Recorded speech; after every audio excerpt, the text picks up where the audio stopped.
and Diane grew up in the same town, London, Ohio, which was a very rural, small town in the middle of Ohio. They were high school sweethearts, and after high school, they would end up getting married. Fast forward 6 years, and Keith and Diane have been married for 6 years. They have a daughter named Raven, who's 4 years old, and Diane has just found this beautiful new home in London, Ohio, so same place they grew up, that was a little more isolated than any other properties they were looking at. It was still within London, Ohio, but it was in the forest. It was way off the beaten path, so to speak. But, Keith was a hunter and he loved the forest, and, Diane loved the forest too, so they liked the idea of having that privacy and kind of living away from other people. So very quickly they decide to buy the house, and they move in and they kind of settle into their new routine. At this time, Keith was not only working full-time during the day as a welder, but at night he was taking night classes to prepare for this apprenticeship program he was trying to get into. Keith is gone 5 days a week for 12 hours at a stretch, leaving Diane home alone with Raven when she wasn't at school. And Diane was a stay-at-home mom, so she was at this house a lot. So in those first couple of weeks that they had moved into this house, and Diane's getting used to being alone quite a bit, Diane at night would hear what sounded like something she described as scampering. Some animal is moving around outside of the house. And from time to time, she'd poke her head out. She had this big window that sat over the kitchen sink. So whenever she was doing dishes, she'd be looking directly into their forest in her backyard, and she'd poke her head out and she'd try to get a glimpse of whatever it was. She just assumed it was, a deer or a dog or something like that. It wasn't a cause for concern. It was just something she noticed within those first couple of weeks. One night, after she had put Raven to bed and Keith was still out at night school, Diane was cleaning up the downstairs and she was doing the dishes and she was looking out the window and she starts hearing that scampering sound. And as she's looking, she's got light behind her from inside the house, causing kind of a glare on the glass. So she's up close to the pane of glass, kind of peering out to try to catch a glimpse of this deer or dog or whatever it was. And as she's looking out into the tree line, which is very close to her house, there's only a separation of maybe 20 or 25 feet from the edge of her house to the edge of the forest. And as she's looking, she swears she sees a set of eyes looking back at her. And to her, it immediately confirms that that's a dog. There's a dog that's gotten loose, and that's what's been roaming around my property. She's not frightened. She's used to being out near the woods. So she's just like, okay, cool, it's a dog. And so she finishes the dishes and she goes into the living room, which is on the other side of the house. And as she's picking up toys and moving things around, she happens to look up towards the window in their living room that's looking basically in the other direction as that window above her sink. She's looking in the opposite direction. And to her horror, there is a set of eyes that are at human level that are right up against the glass. She only sees it for a second. She sees the reflection of the eyes before she backs away startled. But there's light on in the room she's in, so she doesn't have a great view of what's outside. And she's not even sure if she actually saw those eyes. She's not sure if she's scaring herself. So she goes back into the kitchen to look out that window and see if she can see those eyes that she had seen before that she believed belonged to a dog. She was hoping that they would be gone and that would kind of account for the eyes she just saw at the living room window, even though it would have been a very tall dog. She goes into the kitchen, she starts leaning towards the window, and then right as she's about to put her head almost against the glass, a head comes right in front of her on the opposite side of the glass with these glowing gold eyes looking right at her. She's horrified. She practically falls over and she's looking up from the ground, and there's this face looking in the window directly at her. And she's scampering back like on the ground, getting out of the kitchen. And right at that moment, she hears car tires out on the driveway. And it's Keith. Oh my God, Keith's gonna run into somebody that's outside. She hears the door open and she's just praying it's Keith, and sure enough, he calls out and he sees her on the ground in the living room and he's like, what's going on? And so she immediately tells him she definitely saw somebody outside. She thought it was a dog, maybe it wasn't. And Keith, he's a hunter, he knows they're out in the woods. They've just moved into this house. He's thinking maybe my wife is actually a little bit scared to be so isolated out here. Keith goes outside with a flashlight. He's looking all around. He's walking the property. He can't find tracks. He can't see anything. And so he comes back inside, and he never really believed that it was anything other than maybe her imagination or just some random animal outside. And so he's just telling her like, hey, I know we just moved in. I'm sure you're stressed. You're here alone all the time. You know, you got this huge woods right next to our house. You're going to hear animals. I just wouldn't sweat it. It's probably nothing to worry about.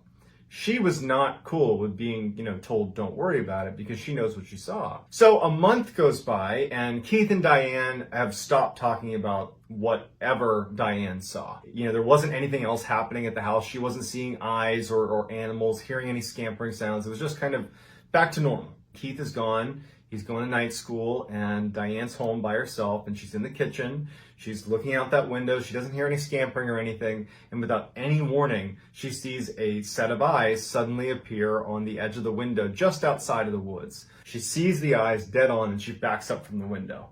She's thinking to herself, I have to protect Raven. And her first thought is turn off all the lights in the house. That way, it can't see me. And so she runs around the house, terrified, but knew she had to do it, turning off every light. The last light she turns off is the living room light, and she's up against the wall, and as she hits the light in the living room, making everything dark, she suddenly gets a clear picture out that living room window where she had seen the eyes as well the month earlier. And standing pressed against the glass is an absolute human figure with eyes at human level, these orange glowing eyes at eye level, standing right against her window, looking in the window directly at her. Horrified, she starts making her way into the kitchen by sliding up against the wall. They have a landline phone that was hung in the kitchen. And so she gets to the phone, trying to keep an eye on that back window. She can see the side of this thing's silhouette. She calls 911 and says, there's someone outside my house. They won't go away. As soon as she hangs up, from her perspective, she can only see its shoulder. She watched the shoulder disappear out of her view. She poked her head back in the living room, and sure enough, it's gone. And as she's sitting there, it's silent. There's no sound in the house. She can hear clear scampering sounds, like running sounds outside of her house, as this thing is running all the way around her house. And she's sitting there wondering if this thing's gonna break a window to come inside. What would she even do? And so finally, she sees the flashing lights of a cop car pulling into the driveway, and she hears the police knock at the door. She runs to the door, opens it up, and she's hysterical. And the police are trying to calm her down to just get the story of what's going on. And she's pointing out, saying there's something out there. And the police start looking around the property. Keith comes home, and he knows instinctively what's probably happened because the police are scanning the property for something, and he's thinking she saw this thing again. Whatever it is, it probably was just a reflection of herself in the glass. And now she's called the police. This is a small town. Keith is worried that people are going to think he's crazy. And so he comes in, and he regretted this, but he immediately got mad at his wife. Like, what are you doing? You're calling the cops, like, there's nothing here. I looked last time, they're looking now, and they were even saying, like, we haven't seen anything, we're going to look for a little bit longer, but there's no sign of anybody being here. And at some point, the police are like, yep, we didn't find anything, and the police are like, let us know if anything else happens, and they leave. Keith and Diane are left just fighting. So 4 months go by without incident. There's no scampering outside, there's no eyes in the windows, and Keith and Diane have kind of moved past that whole ordeal, and they're, back to normal. They're really not even thinking about it. And even Diane would say, like, I did begin to believe that it was just in my imagination and that I was just stressed and maybe overwhelmed at how often I was alone in that house and it was just getting to me. And, 4 months go by. It's early December of 1981, and it was the first big snowfall of the winter. And Keith wakes up one morning after the snowfall, a few inches on the ground, and he decides, because his family's still sleeping, that he's going to go out and he's going to get donuts and bring them back for the family, donuts and coffee. So it's still dark outside. He goes outside, starts up his car, he's rubbing his eyes, he's still tired, and he's adjusting his rear view mirror, and when he stops it for a second and he's looking up there, he thinks he sees somebody standing behind his car. What? And he readjusts it and he looks and it's gone. And so he throws the car in park, grabs his flashlight, and he starts looking around because he knows he just saw someone standing behind his car. And so he's walking around shining his light, and he's realizing the irony of this situation. This is the same situation that his wife was in, believing she saw somebody outside their house, looking for it, it's nowhere to be found. He just saw someone saw the eyes of a person, standing behind his vehicle, can't find this person. And he's thinking, was there any truth in what she saw? Was I wrong? And so he's looking everywhere, and all of a sudden he sees tracks. He can't tell what kind of tracks they are, but there's clear prints in the snow. It's fresh snow. He knows where he had been walking, and he starts following them, thinking he's going to get to either a person or he doesn't know what. And he sees they stop right next to his house. And he's looking like, where could they have gone? And then he looks up to there was a first floor section of the house that was a little bit extended. So there was a roof that was at the first floor level, and then there was the rest of the house that was at the second floor level. And he sees that the footsteps go from the ground to the first floor roof, and then they go up to the second floor roof, and they go over to the other side of the house. Who's doing this? What's doing this? And so he starts going to the other side of the house, and he can't see any more prints. And he's looking up at the top of his house, and he's thinking, am I going crazy? Something's on my house? Like, what's going on? And so he goes inside and he calls his hunting buddy, Dennis, who's the only person that lives relatively close to them. And he's like, you gotta come over here right now. I got something weird going on. I think someone's stalking my house. I can't be sure. You gotta come over here. Dennis is like, I'll be there in a minute. When Dennis gets there, Keith's outside with his rifle. And Dennis is like, what are you doing? And he's like, somebody, and he shows him the prints, jumped on my roof. Someone's on my roof. I don't know what's going on, but someone I think is on my roof. And as they're talking about it, they hear what sounds like thump. Something just landed really hard from a pretty high distance. And it was on the other side of the house. They kind of run around, rifle, and Dennis had his rifle too. They go to the other side and they see like two clear footprints, but 20 feet away from the edge of the house.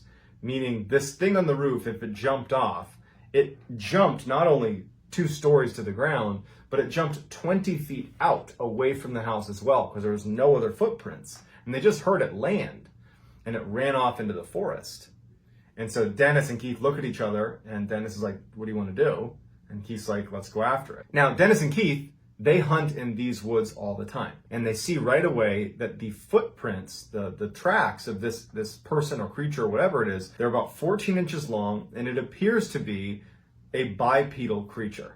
It does not appear to be on 4 legs. Something's moving on 2 legs. And they're thinking about just how would this person be able to get on the roof? What animal runs around that has a 14-inch track that runs on 2 legs? Like, they're not really sure what to make of it. Is it a person? Is it a creature? We don't know. And so they follow the tracks into the woods, and the whole time they have this awful sensation that something's watching them. And from time to time, they would hear something a ways away from them that sounded like a big animal moving in the forest, but they could never quite get to it in time. And at some point, they started hearing noises behind them. And they're thinking, like, is it possible that this thing has run ahead of us and then looped back around and is now tracking us? Like, they were feeling really uncomfortable. And as they're about to just kind of abandon this search, because they've been looking for this thing for hours, they keep following its tracks, they get to a clearing, and they find this tiny cabin that neither of them had seen before, right in the middle of the clearing.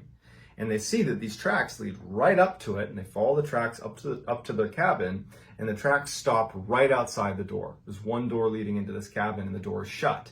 And they're thinking, like, what animal can open and shut doors?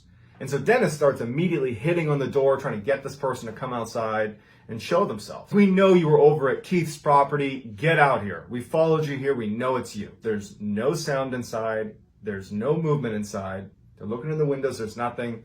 Keith realizes, like, it's a bad look for us to have tracked this person to their house. We have guns. Like, this is a bad look for us. We can't be here. We need to leave and just let this go. They have a couple more choice words, and then they leave. And they decide, instead of going back through the woods, they go to the nearest road that they could hear nearby. They go to the road, and they go to a payphone. They call Keith's father, who comes to pick them up. And when they hop in the car, Keith's dad is like, why do you have guns? And Keith and Dennis explain what happened, and they describe this cabin in the woods that they were just at.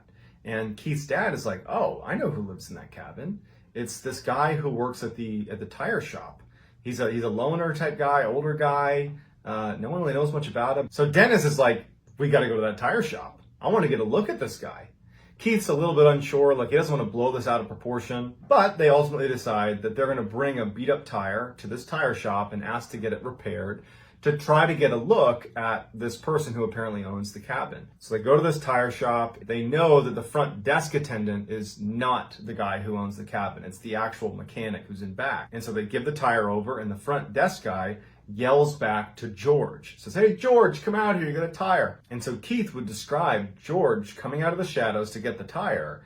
And he's like the 6'5" older guy who looks up at Keith and Dennis. And he's got these orange eyes. Keith would say it was the most distinctive set of eyes he'd ever seen. And he looks up at them, and George has a moment of recognition that he's looking at the 2 men that just tracked him to his house. And Dennis and Keith are looking at him thinking, we know it was you. And they both recognize it. George looks down, walks away with the tire. And then when he finishes whatever he's doing with the tire, he rolls it out to the middle of the floor to stay in the shadows. Keith and Dennis are like, he didn't want to show himself again. He knows that we know he's the guy. Dennis and Keith leave and think, man, like, that's so weird. He's an old guy. I mean, he kind of fits the description, I guess. You know, he's a big guy, 14-inch tracks. That could be him. But none of it really added up. I mean, he's an older guy. How's he getting on the roof? Keith is like, I can't tell police what happened because I would have to admit that I stalked him to his house with a gun. That's how I know he's there, and he didn't commit a crime. At least I can't pin him to a crime. And so he can't tell the police. He doesn't want to tell his wife because his wife not only would have a big told you so moment, he knew that she would immediately want to leave, like move. And he did not have the financial resources to move. And so he decides to just kind of keep it to himself and hope that he does not run into George again. So for a few months, there's no sightings of anything strange happening at their house, at Keith and Diane's house. But in March of 1982, 3 months after their encounter with George at the tire shop, Dennis shows up at Keith's house. And he says, hey, get in, I want to show you something. And so Keith gets in Dennis's car and they start driving, and Keith can tell that Dennis is taking him towards this cabin in the woods where George lives. And Keith says to Dennis, we can't do this. We cannot go to this guy's house. We know he did it, but what are we going to do? And Dennis goes, no, I just found out that George died. He's dead. So we can just go check it out right now. We can go check out his residence. And Keith is like, I feel bad about it, but okay, let's go check it out.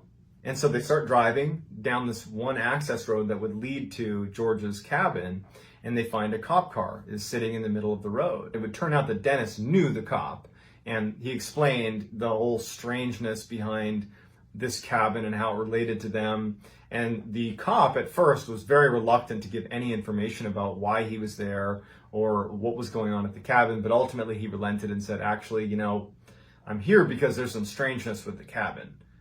We don't really know what to make of it, and you know, if you want to, I can give you a quick peek of what the cabin looks like. Keith and Dennis are like super intrigued, and they're like, okay. And so they go into this cabin, and there's nothing in it. There's basically a chair and a table, but that's it. There's no personal effects. There's no food. There's nothing. It's just this empty, tiny space.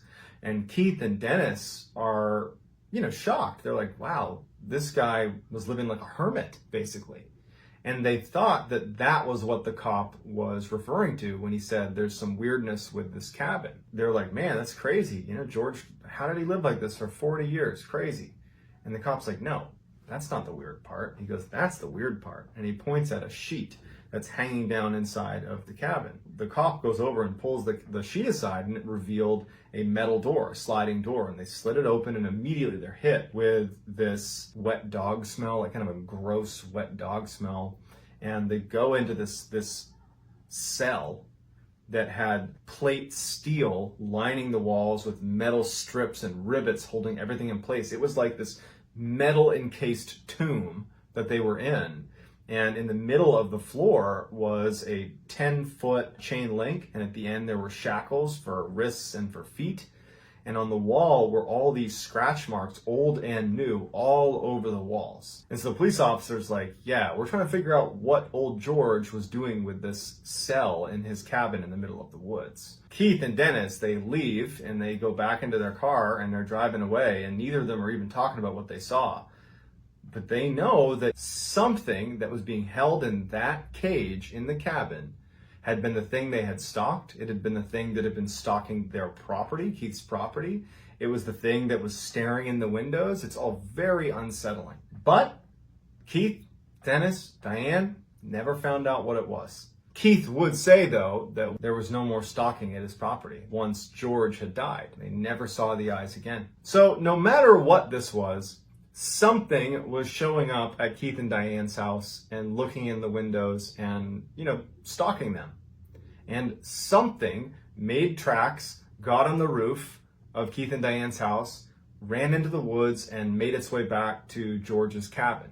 Now, we don't know if that something was just George or if it was some creature some animal. Around midday on September 16th, 2008, the captain of the Staten Island ferry in New York City was looking out at the water just south of Manhattan, and he noticed something bobbing in the water. And he said that it just didn't look right. He was drawn to it. It was pretty far away, but he knew that there was just something off about it. Couldn't tell if it was a person or debris, but either way, he sent two of his deckhands over to have a look. So they hopped in a skiff, they drove over, and very quickly they saw that it was actually a woman, and her face was in the water. So as soon as they pulled up alongside her, the first thing they did is grabbed her head and kind of pulled it out of the water, and to their surprise, she gasped for air. They pulled her up into the skiff. She had on just running shorts and a sports bra. She had a very bad sunburn on one side of her body. She was hypothermic. She was dehydrated, and she looked like she had been in the water for a very long time. They bring her back to the ferry. They wrap her up in a blanket and they call 911, and an ambulance is immediately sent out to go get her. As they're waiting for the ambulance, she starts to speak. I was just out for a run. I went running just a couple hours ago. Why am I here? They chalked it up to her being in shock, and based on her attire, she had running shorts and a sports bra on. They're thinking, okay, I don't know how she wound up in the water, but it seems like she went running, fell in the water somehow, and thank goodness we found her. She gets in the ambulance, they bring her to the hospital, and after the initial treatment is done and she's stable and laying in bed and being treated for hypothermia and for this bad sunburn, she starts saying to nurses and doctors she had just gone running like a couple hours ago. How did I get here? Why was I in the water? And they didn't know either. Finally, when she was able to confirm that she was in fact Hannah Up, and they got in touch with her family, who also confirmed that this girl sitting in the hospital bed is in fact Hannah Up, investigators were baffled because Hannah Up had been missing for 3 weeks, not one day. When they said this to Hannah, she couldn't believe it. At first, everyone was okay with Hannah not being able to remember because she just went through something traumatic. We'll give her a couple of days and then we'll reapproach the subject. But as time went on, it became clear that Hannah had absolutely no clue what happened over a 3-week period that she had been missing. 3 weeks before she was found, she had left her apartment in New York City to go for a run.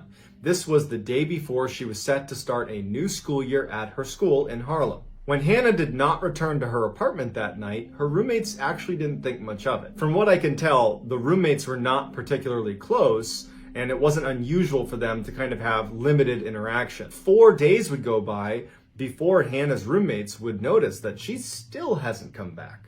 So the first thing they did is they went into her bedroom inside of the apartment, and they quickly were able to find that her passport was in there, her wallet with her cash, bank cards, her ID. Basically, all of the most important items that you would carry with you anywhere you went were sitting in her room. At this point, they called the police, and a massive, massive search is ignited for this woman. Hannah was beloved, not only by her family, but everywhere she went, her students loved her. All of her friends would say that Hannah was their best friend. Everybody she was around loved her. She was the center of attention, life of the party. And so when she became a missing person, people came out of the woodwork to go look for this woman. They looked everywhere. And after a week, the family and friends were starting to lose hope, and the police would admit that at that point, they were just looking for a body. They assumed that she had been the victim of some horrible crime. Her case, her missing person case, had made national headlines because it didn't really make any sense. There was absolutely no trace of her. She'd just gone running and then vanished. And despite living in New York City, where there's cameras everywhere and witnesses everywhere, they couldn't find any footage of her. They had no leads. No one came forward. The New York Times would say it was as if the city had opened wide and swallowed her whole. Then there was this huge break in the case because there was an Apple store in Midtown Manhattan that spotted her clearly entering their store and logging into one of their computers. They saw that she logged in with her email address, but on that computer there was no record of her sending or receiving any messages. But she did successfully log in. And oddly enough, one of the people that went to school with her approached her and was like, Hannah? Hannah, is that you? There's a huge search for you. Is this really you? Hannah on camera looks at him and says, no, I'm not Hannah. And she ups and walks away. Police show up. There's no sign of Hannah. She's gone. Police took the footage and showed it to Hannah's mother, and she recognized her 100%. That is Hannah. But no one could understand, why would she deny being Hannah? Is she being held hostage? A day later, she popped up on the security camera at a Starbucks in Manhattan. But just like the Apple Store, by the time the report got to the police and they went to the Starbucks, she was gone. Same thing happened at a number of Manhattan gyms where she was apparently going and using their shower and then leaving. And she somehow was able to get inside the gym, but she didn't have her gym pass. So they don't know how she got in. And again, every time police showed up, she'd be gone. And there's lots of other unanswered questions. How are you able to do anything? You don't have your license, you don't have your wallet, you don't have bank cards, you don't have a passport. We don't know where you're sleeping, where you're staying. How are you eating? What are you doing? Where are you coming from? What's wrong? While police were never able to determine where she had been sleeping at night in those first couple of weeks, they did determine that at some point towards the end of this 3-week period, she decided to leave Manhattan. And so she jumped into a kayak off of Chelsea Pier and began paddling south. And at some point, we don't know when, she jumped out of the kayak and began swimming south. And after several hours of swimming, she wound up at Robbins Reef, which is this incredibly isolated lighthouse that sits on this tiny little rocky island. She managed to pull herself up onto the island and then sat there on these rocks for almost 24 hours. This is where police believe she got the really bad sunburn. Then some event led to her getting back in the water and kind of bobbing and drifting her way all the way back over to the south side of Manhattan, where she was ultimately spotted and then rescued by the ferry captain. It took police and investigators quite a bit of time to put together this storyline of what happened to Hannah over those 3 weeks. And when they brought it to her and her family and said, this is what we think happened to you, she still had no idea how any of this had happened. She thought she'd gone running, and then the same day she wound up in the water and was being rescued. While she was at the hospital, she had undergone a series of brain imaging tests to try to see what they could find, if there was some underlying neurological condition that might have caused her to forget this huge chunk of time. But the tests revealed no neurological issues. They concluded that the episode was psychological in nature. Because her case had made national headlines just when she had gone missing in the first place, and then had been found under such baffling conditions, not only physically where she was located, but her inability to remember any of it, it created even more buzz around the whole story. And so people began to think she was lying or that she had staged the whole thing, but she hadn't. She just didn't understand why it had happened. But as time went on, people forgot about it, people moved on, and she was able to more or less go back to a normal life, even though she herself was very unsettled at the idea that she had 20 days that she has no memory of. Fast forward almost exactly 5 years to September of 2013, and now Hannah is living in Maryland. She is an assistant teacher at a Montessori school, and Hannah goes missing again. On the day she went missing, co-workers claimed to have seen her just a couple miles away from the school, and they assumed that she was walking to work. But she didn't show up for work that day, and when they tried calling her, she didn't pick up. They went to her apartment, she wasn't there, and so just like 5 years earlier, they called the police and they launched a search for Hannah up. Early on in the search, police located Hannah's phone and wallet sitting on a walking path relatively close to where she worked. But they started searching the area and they could not find her. 2 days after the search started, Hannah's mother received a phone call from a number she didn't recognize. When she picked it up, it was her daughter. And she said, I don't know where I am, I don't know what's going on, but I'm okay. Hannah had regained her memory while laying in a creek bed next to a turned over shopping cart in some random park in Maryland, not the one where her phone and wallet were found. She had stood up, had no idea how she got there, and she flagged down a stranger and asked to use their phone and was able to call her mother. Her family, her friends, the police were all so relieved that she was found and unharmed that, much like the last one, she ultimately was released from the hospital because she wasn't hurt and was able to more or less move back into a normal life.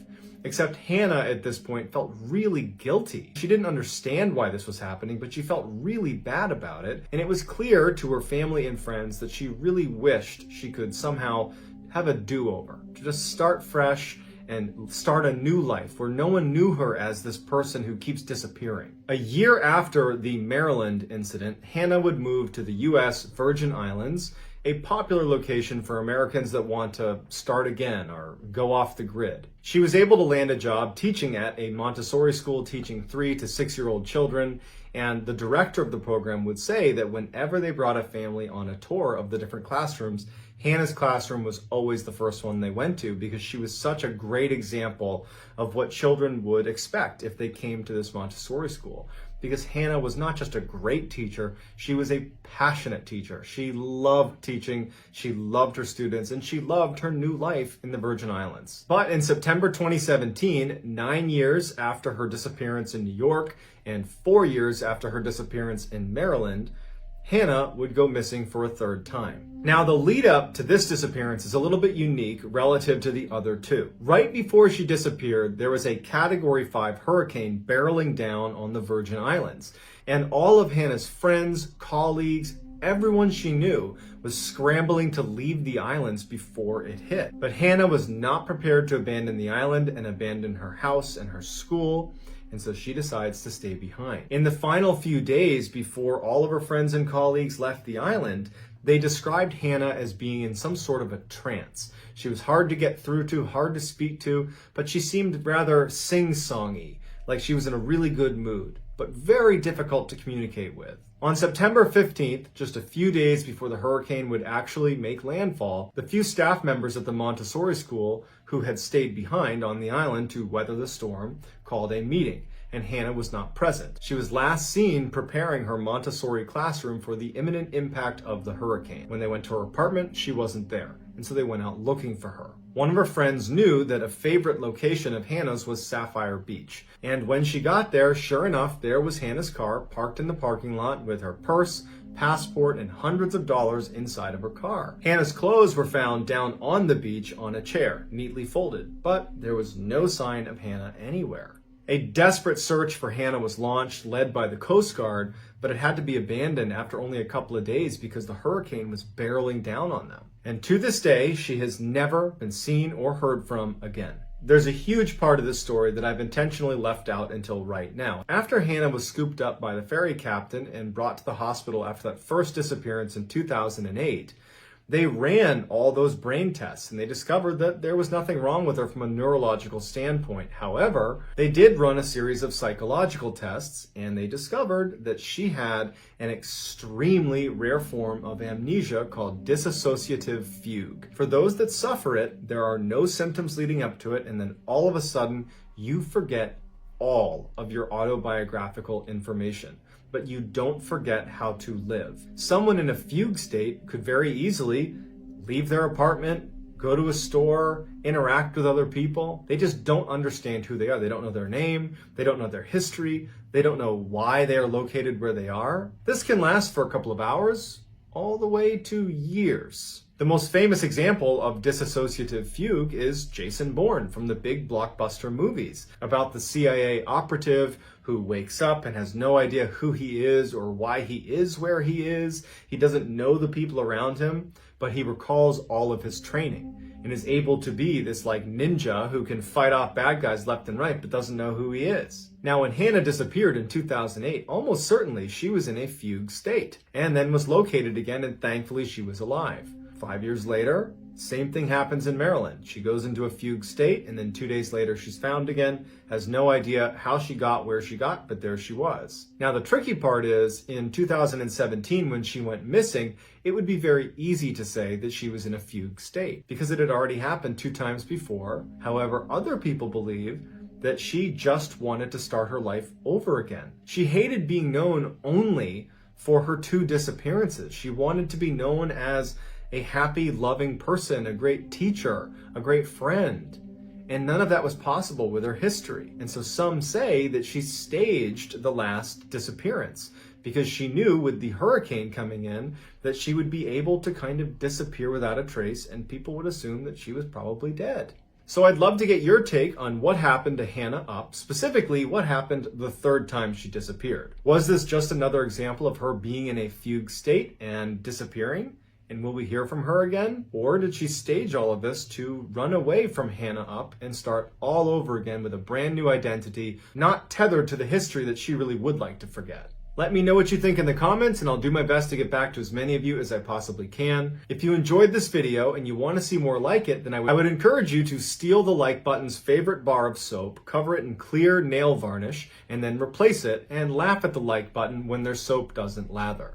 In 1999, Alan Atadero was staying in the Comanche wilderness in northern Colorado with his two kids. He had his daughter, who was 6 years old, her name was Jocelyn, and his son, Jared, who was 3 at the time. They were staying at the Poudre River Resort, which Alan actually owned. He co-owned it with his identical twin brother, and Alan was up there to prepare the resort for winter. Alan had recently divorced from his wife and joined a Christian singles group, and somehow it came up that some people in the singles group asked if they could stay at the Poudre River Resort with Alan and help him prepare the resort for winter in exchange for free lodging so they could have a little vacation.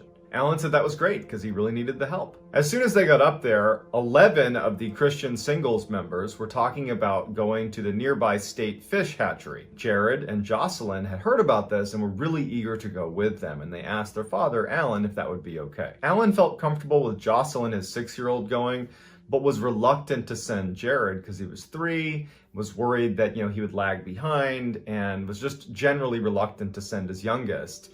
But Jared really wanted to go, and Jared was saying, well, you let Jocelyn go, I want to go. Alan, maybe against his better judgment, said, yep, you can take Jared. Jared hated wearing shoes. Jared said, can I leave my shoes? And Alan said, no, you got to bring your shoes. And Jared really put up a fight. He didn't want to wear his shoes.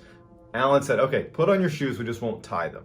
That's the compromise they made. Put on his shoes, didn't tie them, and he was off. So the Christian singles group of 11 plus Jocelyn and Jared take off towards the state fish hatchery. But without asking for Alan's consent, instead of going to the state fish hatchery, they decided to head over to the Big South Trail, which was about 15 miles west of the resort where Alan was. They get to the beginning of this trail, which is an 11-mile, very rugged trail. Narrow path, it's fairly steep. You're going up almost 10,000 feet of elevation. This was a rugged hike. This was not a beginner's hike. Now, we don't know exactly what the timeline is here, but we know that Jared and Jocelyn were definitely with the Christian singles group when they began this hike, because at some point the Christian singles broke into like a fast group and a slow group. And during that time, when they kind of separated into 2 groups, Jared had somehow run ahead of one of the groups and had come in contact with these 2 fishermen that were on the Big South Trail. The Big South Trail was located near a world-class fly fishing area, and these 2 men were fly fishing. And they saw Jared, and they also saw these 2 groups of people making this climb on this trail, and they, the fishermen, assumed that he had to be with them. Jared walked up to them and said, hey, have you seen any bears in the area? And they said, no. And Jared just skipped away. It's believed that the 2 fishermen that saw Jared on the trail were the last 2 people to see Jared alive. At some point shortly after Jared has made contact with these 2 fishermen, the singles group realizes they've lost track of Jared. They have Jocelyn, but they've lost sight of Jared. And so there's an immediate search of the area. They're yelling out to Jared. And after about an hour, they haven't found him. However, one of the Christian singles members hears a scream. It was not a scream of someone getting attacked, but rather it was way off, off the trail. It sounded like a child who they would describe the scream as sounding gleeful, like they were playing with someone, like they were playing tag or hide and seek with someone. They tried to make it over to that area, but they couldn't locate where the sound was coming from. And despite yelling out for Jared constantly, they could never locate him. While the search is going on, one of the members leaves and goes back to the resort to break the news to Alan, Jared's father. Alan immediately gets in his car. He's yelling, "You lost my baby." And he drives over to the Big South Trail. Now, Alan just assumed he'd be able to get out and just charge around like a maniac, yelling for his son, and he would find him. But he quickly realizes that this is a really rugged and very dense area. It's going to be almost impossible for he alone to search and find his son. He calls authorities, and authorities show up, and they launch this massive search. Now, the search and rescue crew, when they showed up, they were very confident that they were going to find Jared. They felt like they had a really good sense of where he was, that it would have been very difficult for him to go anywhere. They had the fishermen saying they'd seen him. They had one of the members who heard a scream in a specific area. They've done these searches, unfortunately, many times, and most times they find the child hiding somewhere, crying somewhere, but they're unhurt. By the next day, after a full 24 hours of searching, when they haven't found anything, that's when the search and rescue team began to realize that more than likely this was not going to be a successful search. Now, the search would go on for a week. It was a very chaotic search the case had made national headlines, and so people were converging on this area in Colorado just to kind of be a witness to this case. You had volunteers showing up left and right to help search, and police had to actually keep them from going into the area because they didn't want to clutter up the search area. So it's just very chaotic. And also during this time, a helicopter crashed that was searching for Jared. Luckily, no one perished in that crash, but it was just this crazy search for about a week, and they don't find anything. A week after the search had begun, they officially called it off, and the going theory was that Jared had most likely been attacked by a mountain lion. 4 years go by, and 2 hikers were in the same area on the Big South Trail, walking up the trail, and they decide when they got to this one section near where Jared went missing, there was this really steep, rocky climb that was not part of the trail. But if you wanted to, and you were adventurous and athletic enough, it's feasible that you could crawl up, hands and knees all the way up this rocky face, and you could get to this rocky outcropping where you'd have this great view looking down over the canyon. And so these 2 hikers decide to do that. So they start climbing up this rocky slope that they would say is a treacherous climb. And actually David Paulides, the man behind the Missing 411 project, does a video where he climbs up that rocky face, and it looks very steep and difficult to navigate. So these 2 hikers make it to this outcropping, and the first thing they notice is a pair of brand new children's sneakers, white sneakers. And as soon as they see it, they think, oh, I guess a family must be up here, and they let their kid take their shoes off. And so they're looking around for the family that must have just been adventurous and climbed up here, but there's no one up there, and it's a small area. And they're like, what are these shoes doing up here? Then they found bits of Jared's clothing near the shoes. His pants were found turned inside out, very completely turned inside out. His sweatshirt was more or less intact. Both the sweatshirt and the pants had all the signs of being out in the open for 4 years with, weather hitting hard and being exposed to the elements. They were frayed and tattered. The shoes had also apparently been out in the elements for 4 years, but showed almost no wear and tear. The hikers that found them literally thought they were brand new shoes. And then around that area, they also located one of Jared's teeth, and they found a bone that belonged to Jared as well. So it really begs the question, how did Jared get up nearly 550 feet above the trail over extremely difficult to navigate terrain? And why were his shoes completely unweathered after 4 years of being out in the elements? And why were his shoes up there in the first place? They were untied on his feet. He certainly would not have been able to navigate the terrain up there even with his shoes laced. But if he had been navigating that terrain, he almost certainly would have lost his shoes in the process. So we don't know what actually led to Jared's demise. However, we do know that somehow he was found, his remains were found in an area that was effectively inaccessible to him. After numerous reports that LaToya Ammons was mistreating her children, based on reports that she gave, she was telling police that demons were throwing her kids around the house. Based on those reports, Child Protective Services was sent to do a home study, to go to their house, go to LaToya Ammons' house, and make sure it was a safe, clean place for children to be living. In addition to the case manager, her name was Valerie Washington, who was going to be going over to do this home study, the Lake County Sheriff Department also sent over Lieutenant Gruszka, who would be assisting Valerie and watching the home study take place. When Gruszka arrives at the house, he is met with Valerie Washington, also LaToya Ammons, the mother, and her 2 sons, Andrew, who's 9, and Amante, who's 7, as well as LaToya's mother, so the boy's grandmother. Her name was Rosa. Washington, the case manager, pulls Gruszka aside out of earshot of LaToya and her family, and she starts telling Gruszka about what happened at the hospital 8 days earlier, because she, the case manager, had already begun investigating LaToya Ammons and that whole situation with her kids. 8 days earlier, Washington was at the hospital sitting in a waiting room. Washington was with a psychologist, and they were speaking to Rosa, who was the grandmother of these children. In the room was also Andrew, the oldest son, and Amante, the youngest son. And as they're chatting, Amante, the youngest son, stands up and walks to the middle of the waiting room. And his eyes roll back into his skull, and he begins emitting this growling sound that sounded too deep for a boy of 7 years old. The grandmother reacted to it like she had seen it before. She got right up, she marched over to him, and she took him by the hands, and she yelled, "You are not you. And she kept saying that, and the boy's eyes are still back in his head, and he's not responding to anything his grandmother's saying. As Rosa is repeating over and over again, "You are not you," Amante begins backpedaling towards a wall behind him. And Rosa holds his hands the whole time. She's holding his hands firmly. He gets to the wall, and instead of stopping, he puts his foot up against the wall. This is a 7-year-old boy, and begins walking up the wall by pressing against Rosa. And she's holding on tight, and he's pressing back at her and using that weight to walk backwards up the wall. The psychologist in Washington are just watching in disbelief. Rosa's holding on to him as he walks all the way up to where he's on his tippy toes on the wall.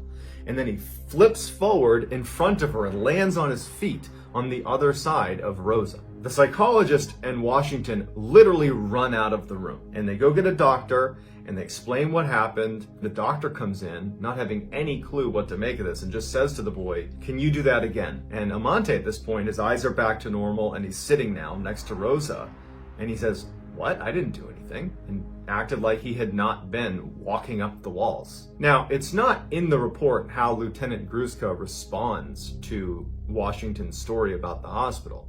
However, the entire police report that I'm pulling all this information from is written by Lieutenant Gruszka at the end of the investigation.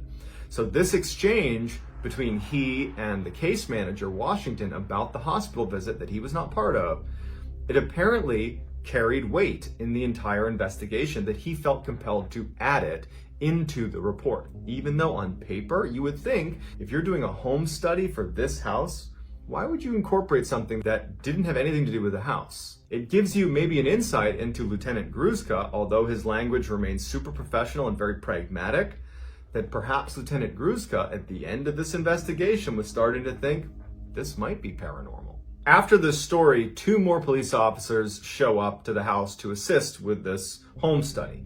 One was Brian Miller and the other was Charles Austin. At this point, the 3 officers, Gruszka, Miller, and Austin, along with the case manager, Washington, begin walking towards the family and towards the front door of the house. LaToya says that she and her kids will not go back in the house because they had moved out very recently because of the strangeness that they claim was happening inside of the house. They felt like they were under attack by demons. And so the police, they needed someone to bring them in. And so Rosa, the grandmother, LaToya's mother, she offered to go in with them. So the house is a single-story, 3-bedroom house. You walk in and you're inside of this screened-in porch. You go into the main level. There's a few bedrooms, and then there's a stairwell that leads down into the basement. And so they go in, and Lieutenant Gruszka is in charge of taking pictures and recording audio the whole time they're in the house. They were not aware that they had already moved out. So it's a bit of an awkward home study because they're not even living there anymore. But either way, they're going to do their job. They're walking around, taking pictures of each of the bedrooms. There's 3 bedrooms, there's a kitchen, basic stuff upstairs. And then they go downstairs to the basement. Now, the basement was where LaToya and her family claimed the majority of the paranormal activity was taking place. The steps leading down to the basement were wood. They went down into the basement. The basement floor was concrete and the walls were concrete blocks. As they go down, Lieutenant Gruszka would notice that there were candles that had been placed all over the basement floor that had burned down to their wick. There was also an altar and a nativity scene that had been placed near the underside of the stairs. And so when Gruszka goes over to take pictures of the altar and the nativity scene, he recognizes that under the stairs, near where those 2 things are placed, it's all dirt.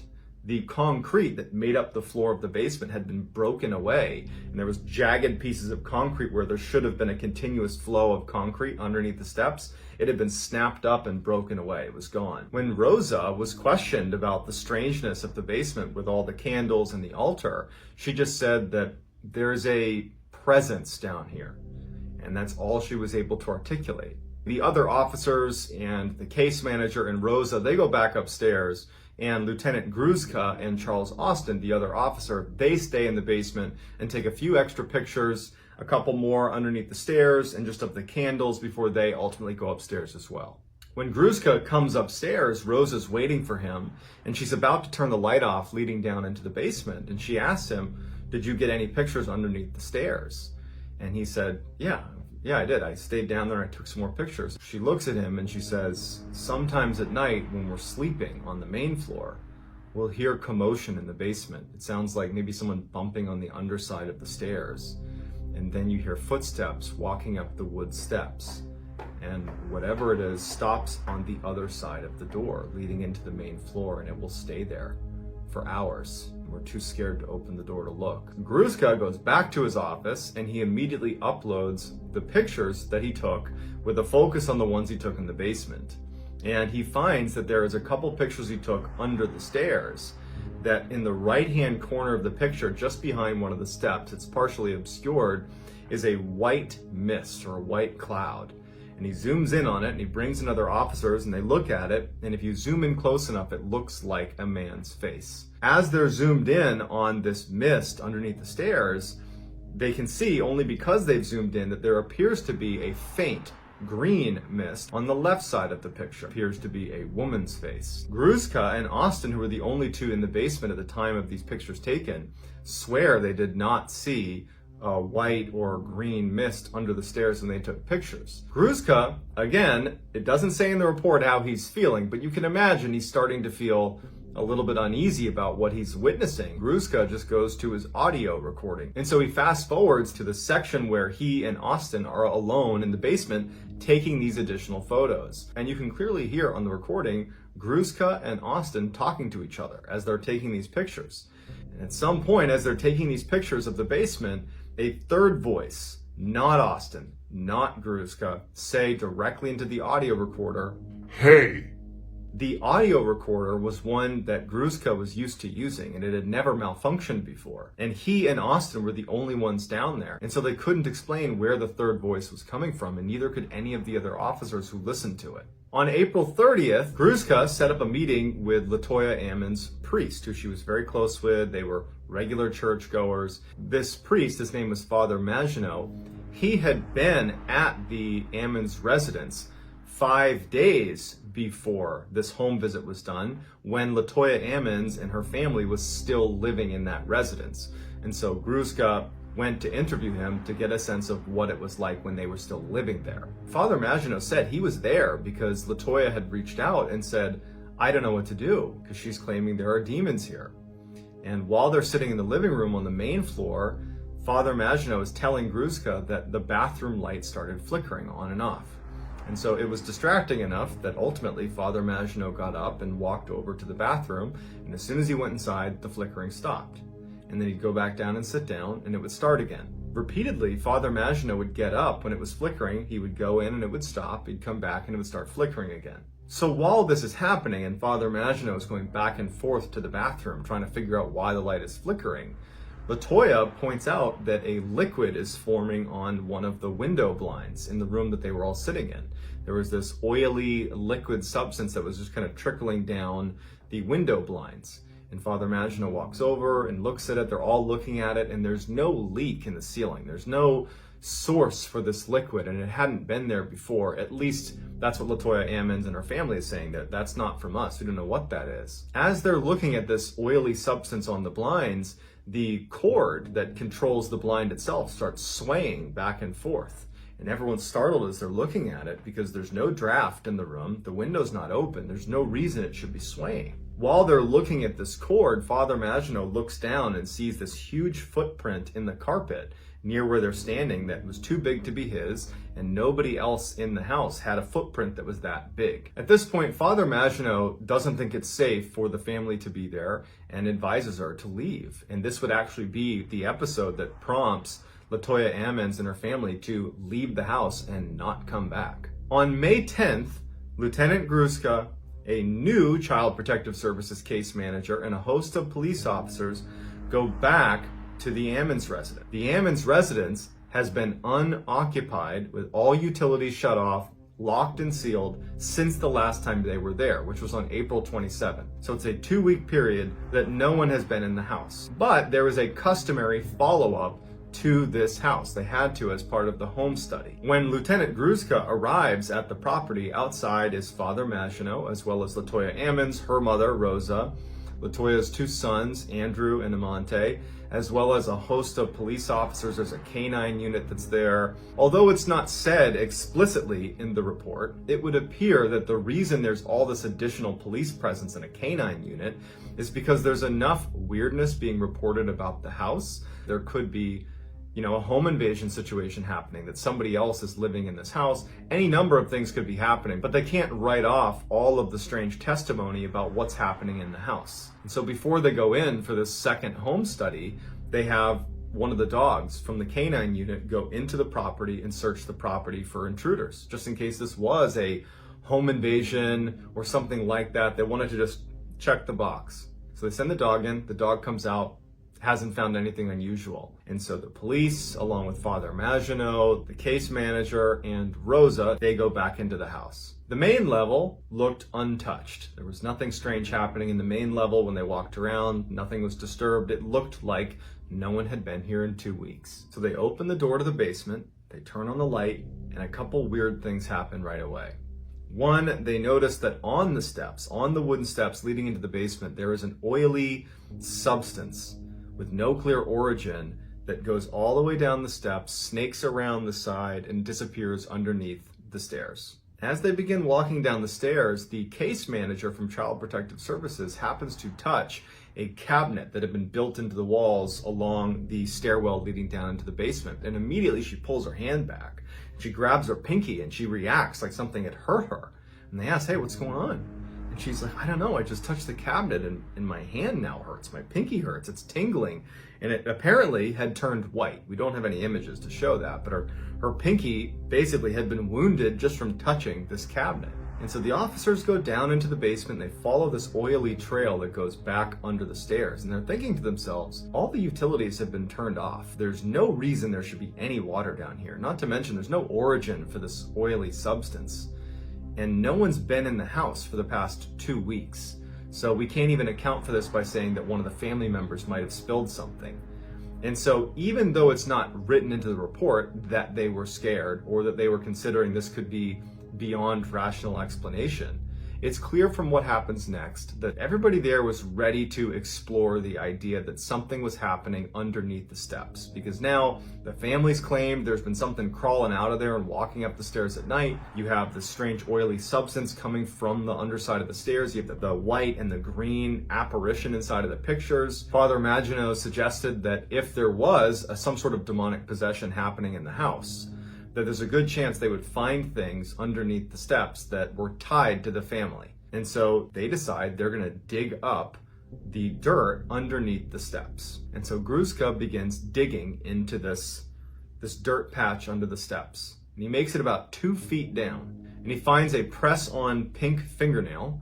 He also finds women's underwear. And as he keeps digging, he finds a political pin, like for your t-shirt. He also finds the lid to one of the cooking pots from upstairs. He continues to dig and he finds some trash and miscellaneous papers, and it dawns on the group that someone or something is leaving the basement, going into the main section of the house, taking things from the family, going back downstairs, going underneath the steps, and burying them, and probably has been for some time.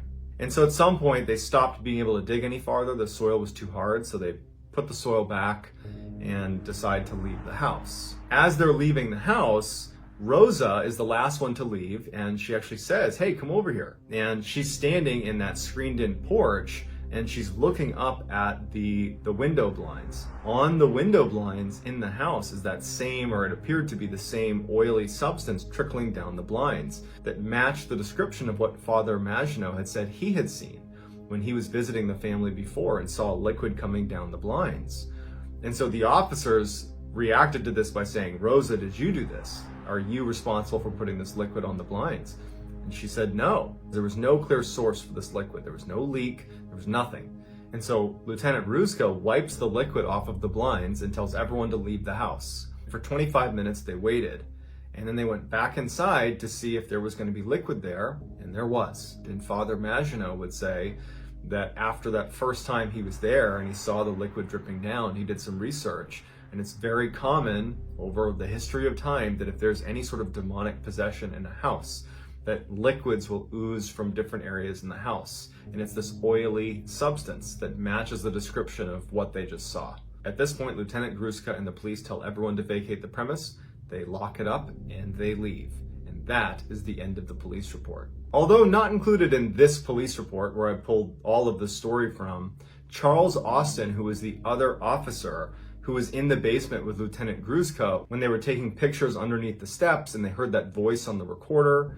Well, Charles Austin actually worked for another police department, the Hammond Police Department, and he took some pictures of the outside of this house during the time that no one was staying at the house. And one of the official police pictures shows a shadowy figure standing in the screened-in porch of this house right near where that liquid was dripping down the blinds. In 2014, Zach Bagans, who's a popular paranormal investigator, he hosts the show Ghost Adventures, he purchased the Demon House and filmed a documentary that he called The Demon House, and you can check that out for yourself, and he demolished the house in 2016. So I'd love to get your opinion on this story, because I told it based on information that was available in official police documentation.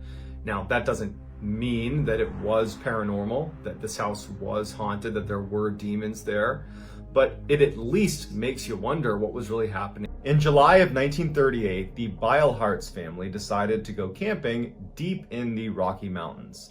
Now, the Beilharz family was a huge family. They had 10 kids, including Alfred, who was a 4-year-old boy. One of the days they were camping, they decided to go on a hike to a great fishing spot. And so they got in this big line with all 10 kids and the parents, and they start walking, and Alfred was far back in that line. And at some point, he must have wandered off or got separated, and at some point, the family noticed. There was an immediate preliminary search, and there's a bunch of them. They're calling out to their son, their brother. After this initial search results in nothing, one of the members of the family alerts authorities, and it would launch a 10-day search. When the authorities showed up, they were operating under the assumption that Alfred must have fallen into the river and drowned. And so their efforts went into not only damming the river to stop anything going through, but they also began raking the river as well to find any of Alfred's remains. When the raking of the river and the damming of the river turned up nothing, the authorities decided to bring in some bloodhounds from a nearby state penitentiary to try to pick up his scent and find him. And so they bring the bloodhounds over to where he went missing, and right away they pick up his scent. And then, somewhat paradoxically, instead of going down to the river where all the authorities assume that's where he must have gone, the dogs turned and went up this near sheer cliff. They went over 500 feet uphill to this clearing on the mountain, this little plateau on the mountain, and then they just laid down as if they had found him. The authorities assumed this was an anomaly. There's no way this child could have gotten up nearly 500 feet to that plateau, not to mention there was no sign of the child up there anyways. So they just assumed that the dogs must be wrong. So they sent those dogs back and got new bloodhounds to do the same test. And so they brought the new bloodhounds to the point where Alfred had vanished, and they did the same thing. They didn't go down to the river. They followed the exact same trail all the way up, nearly 500 feet up to that plateau where they laid down to signify this is where the scent ends. And it was baffling because there was nothing up there to indicate that he was there or ever was there. But now you have two groups of bloodhounds that did the same thing. You can't say his scent wasn't up there because the dogs found it twice. So at the same time this search is going on, a report came in from another hiker that was about 6 miles away, less than 24 hours after he had gone missing.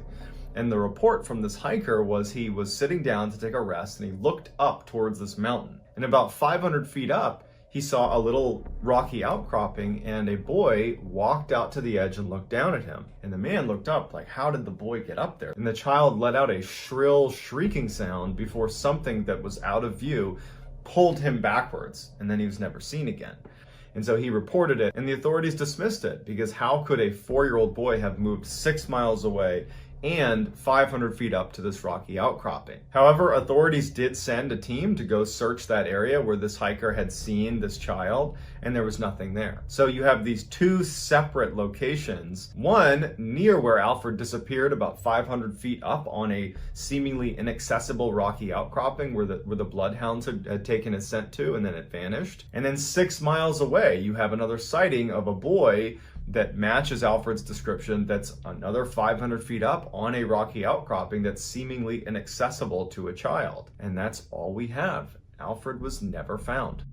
Today's story takes place in 1978, and it focuses on 5 young men that were best friends, basically inseparable, who all lived in Yuba City, California, and they came to be known as the Yuba City Five. These 5 young men were all either mildly intellectually disabled or had a mental health disability, but they were all very high functioning. Jack Hewitt was the youngest of the group. He was 24 years old.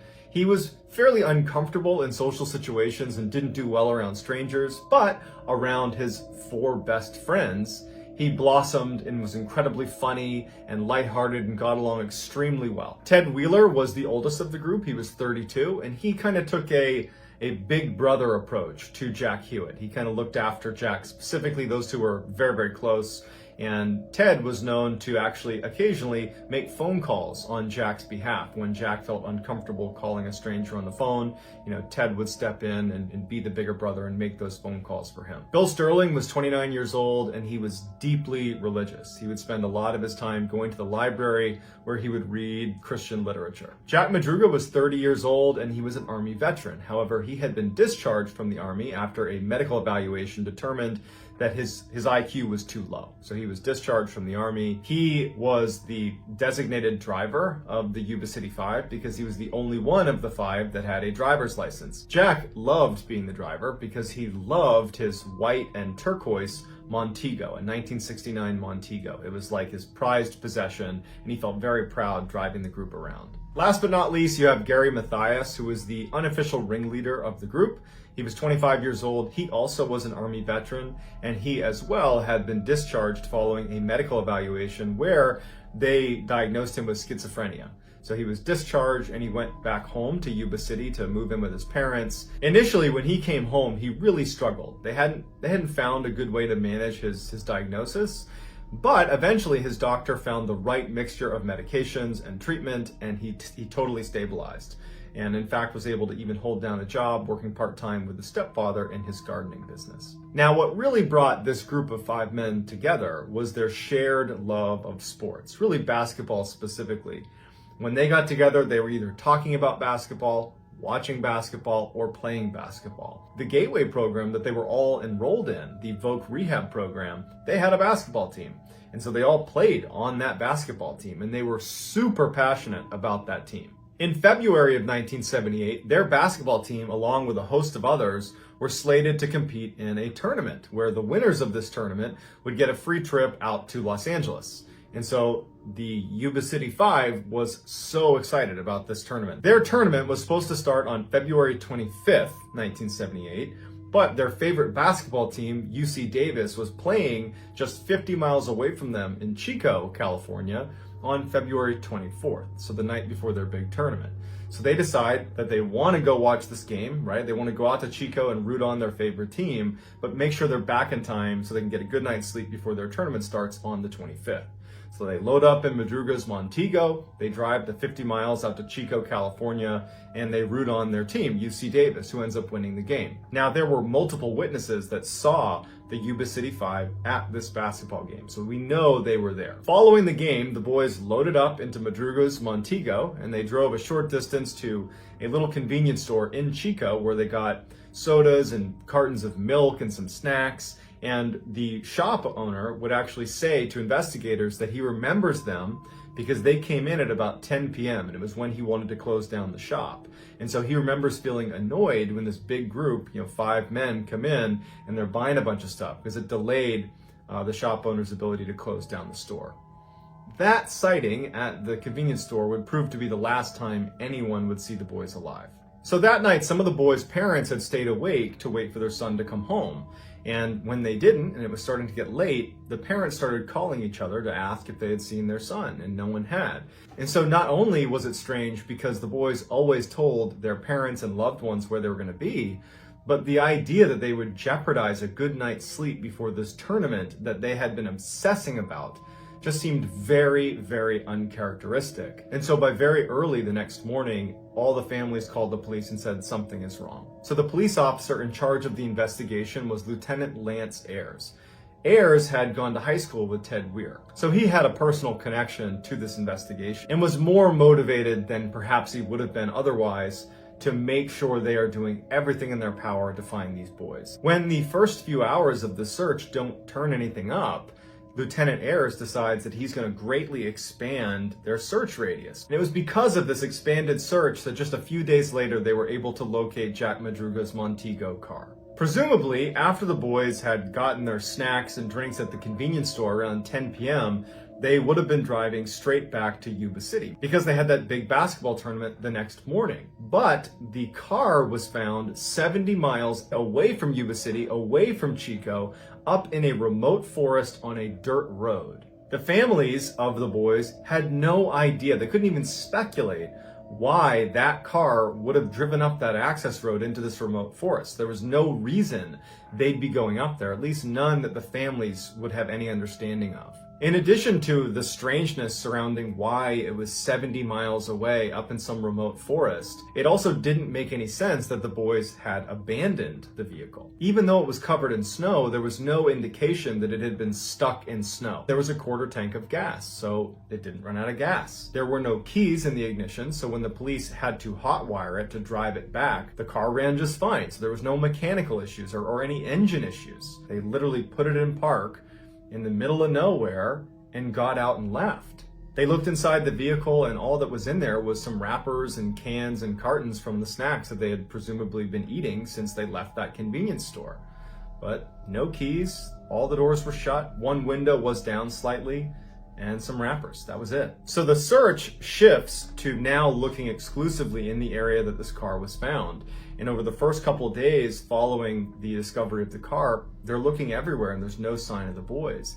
And then unfortunately, a massive snowstorm rolls in and basically covers everything to the point where it's impossible to search. And they had to abandon the search until the early spring when the snow had melted a bit. During this waiting period, the families of the boys put out rewards, were requesting information from everyone and anyone that had it.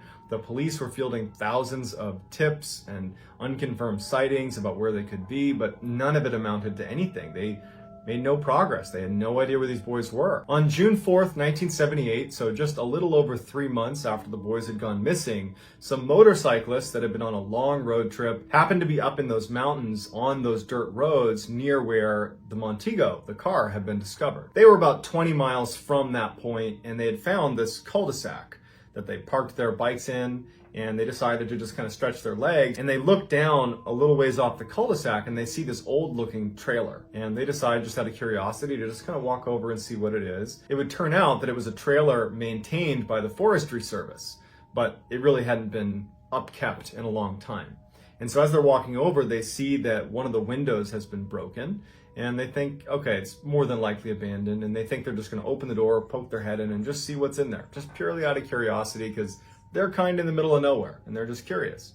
So they go up and they open the door and they're immediately hit with this horrible, horrible smell. And they shut the door and they're like, I don't know what's in there. It smells like death. It would turn out that it was death. It was one of the Yuba City Five. It was Ted Weir, who was the oldest of the group, who looked after Jack, who was the youngest of the group.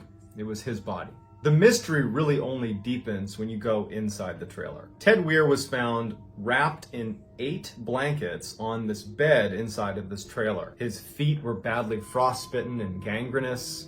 He looked like he had lost about 50% of his body weight, and he had growth on his face, like his beard, that showed he'd been laying there almost certainly for about 13 weeks. Ted had died from a combination of starvation and from exposure to the elements. But in the trailer, in plain sight, were loads of fire-making materials. You had paperback books, you had kindling, you had matches, you had firewood. In addition to the fire-making material, there was additional clothing, heavy clothing, like for cold weather. There was lots of food, like sea rations, military sea rations, where you can basically pop it open and you have some food, enough to feed someone for at least a year. So there's food in plain sight, there's fire-making supplies in plain sight, and also there was a propane tank out back that was basically full, that if they just turned it on, they could have turned on the heat inside of the trailer, and then you would have had heat for quite some time. But there was no signs that any of these supplies were ever touched. Now, one could potentially make the case that perhaps Ted, lacked the common sense to make a fire and to use up all the resources that were right in front of him. But Gary Mathias, his shoes were inside of that trailer, and Gary was in the Army. And I was in the military, and I can tell you that the number one thing you're taught, pretty much no matter where you go in the military, is how to survive. You're taught to be resourceful and to use things in front of you to stay alive. And it just seems very strange that if you had Gary in there, that he wouldn't have immediately started a fire, or at least instructed the group to start a fire and eat the food, turn on the gas tank. Those are things that are just basic life-saving skills. A day after Weir's body is found inside of that trailer, searchers discover Sterling and Madruga's remains located approximately 11 miles from where the car had been located. Their remains showed signs of significant predation. Animals had gotten to their remains, and so there wasn't much left of them. But from what was left, investigators were able to determine that both had passed away from hypothermia. 2 days after Madruga and Sterling's remains are found, Jack Hewitt's remains are found as well, 2 miles from the trailer where Weir had been found. And Jack Hewitt had also died of hypothermia. So 4 of the 5 have been located, leaving Gary Mathias, who to this day has never been found. The only thing that investigators discovered was about a quarter mile away from the trailer where Weir was found, they found a bunch of blankets and a flashlight. It seems like that could have been where Gary at one point had been, but they don't know for how long, and they don't know where he went after that. So in addition to wondering where Gary went, you gotta ask yourself, why did these 5 men drive 70 miles out of the way the day before they knew they had this big basketball tournament that they were not about to jeopardize? Why did they drive 70 miles away onto a remote dirt road in a remote forest? Why did they then suddenly park their car, turn it off, take the keys out, shut the doors, and then hike 20 miles in the dead of night in a snowstorm to some random trailer, and then get in the trailer where there's ample food, there's ample blankets and additional clothes, but use none of it and die over a 13-week period from starvation and exposure? Why? And so there's many theories as to why this happened, ranging from, Gary Mathias is somehow responsible and that's why we haven't found him yet, to they simply took a wrong turn and that's how they wound up in this mountain in the middle of nowhere. But none of it really accounts for the purposefulness of all of their travel. If they had gotten lost, police believe they would have been maybe driving in loops. They wouldn't have just driven in a straight line, reached this point in the road and then gotten out. It's not consistent with being lost. So we don't know why they wound up on that road, or why they decided to go to that trailer, or what caused them not to use the supplies, but something happened. Something forced them to do this, and to this day, we don't know what it was. So I'd love to hear your theories as to why the Yuba City 5 did what they did. Give me your best theory and I'll do my best to go through and respond to as many as I possibly can. If you like this story and you want to hear more like it, I post stories like this 3, 4, 5 times a week. And if that's something you're interested in, I would encourage you to gently karate chop the like button and then subscribe to my channel and turn on all post notifications so you don't miss any of those weekly uploads.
In August of 1897, two parents and their 6-year-old daughter named Lillian went berry picking in Maine. The section of Maine they were in was only 15 miles away from the Canadian border, and it was very, very densely forested. At some point, the parents noticed that Lillian wasn't with them anymore. They assumed she must have wandered a couple feet away. Maybe she was behind a tree. But after an hour of searching, where they can't believe they're not seeing any trace of their daughter. I mean, they're in the middle of nowhere where if you yell out, someone's going to hear you, but there was no response from their daughter. They can't find her anywhere, so they alert authorities. Hundreds and hundreds of people came out for this search. The family is distraught. They're offering these huge rewards for any information about their daughter. You have all these very experienced outdoorsmen and huntsmen that are going out and looking for this girl. There is nothing. She has vanished completely. During this whole ordeal, friends and family would stay out in the woods overnight. They would just stay out there yelling and calling for Lillian, and she never turned up. About 48 hours after Lillian disappeared, there was a group of people searching an area about 2 to 3 miles away from where Lillian had gone missing. And Lillian just walks out from behind a tree, perfectly calm, doesn't look harmed, and she's just asking for her mother. There's this amazing reunion. It's a miracle that she's been found. I mean, this is 2 days that she's been missing in the middle of rural northern Maine. I mean, anything could have happened to her, but she's here, she's alive. When they asked the girl, what happened? Where'd you go? Why did you walk away? Like, what happened? She said something that piqued David Paulides' interest, and this is why this became a part of the Missing 411 project. She said, the sun shined all the time in the woods. The problem with that is while she was missing, it was overcast, dark, dreary, and she was in a very dense forest where there was, even if it really had been a very sunny day, you're not getting much sunlight coming down to the forest floor. So why would she describe something as being sunny the whole time in the woods when in reality, there was almost no sunlight? She also claimed that over the 2 days she was missing, she heard people talking around where she was, but she said that she needed to stay quiet because of the tramps that would be upset if she made any sound. It's just a very strange story, and like every other missing 411 case, there really isn't a good, rational explanation for why it happened. While David Paulides does not come out and say explicitly what he believes is behind all these strange occurrences inside of these missing persons cases, the insinuation or implication of his research is that something paranormal is behind it. So I'd like to hear what you think is behind some of these strange disappearances. If you enjoyed this video and you want to see more like it, I would encourage you to gently mule kick the like button and subscribe to my channel and turn on all notifications so you don't miss any of my weekly 3 to 4, even 5 video uploads on content that sounds an awful lot like what you just listened to in today's video.